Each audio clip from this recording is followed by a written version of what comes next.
Syederalun pertempuran sengit terjadi antara pasukan Chechnya dengan para tentara bayaran Ukraina di kota Rubizin. Berikut informasi selengkapnya.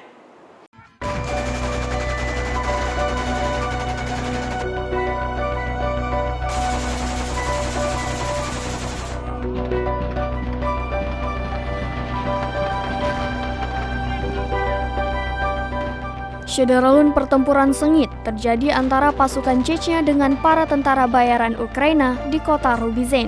Tentara Chechnya dari Pusat Pelatihan Khusus SOBR Akhmat yang berbasis di Desa Ahmad Yurt di bawah kepemimpinan Wakil Komandan Unit Kasin Mudov bersama personil militer Federasi Rusia dan LPR berhasil membersihkan wilayah tersebut. Dilansir telegram resmi pasukan Chechnya, terjadi perlawanan sengit dari tentara bayaran dan terjadi bentrokan senjata selama berjam-jam. Pasukan Chechnya dengan percaya diri bergerak maju, membebaskan daerah perkotaan Rubizin. Berkat keterampilan profesional yang diperoleh selama pelatihan intensif di pusat pelatihan, tentara Chechnya berhasil menyelesaikan tugas-tugas yang ditetapkan oleh Presiden Rusia Vladimir Putin di Donbas.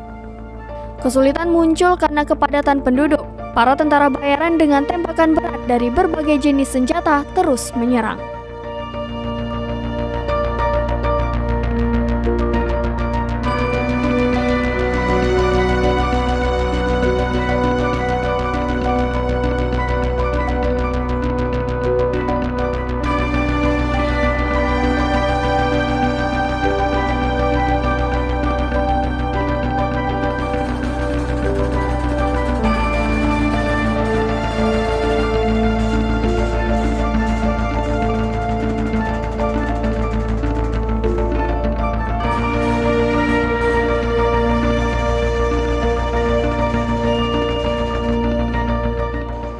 Demikian informasi terkini terkait konflik Rusia dan Ukraina. Saksikan terus berita lainnya di kanal YouTube Serambi On TV dan website serambinews.com.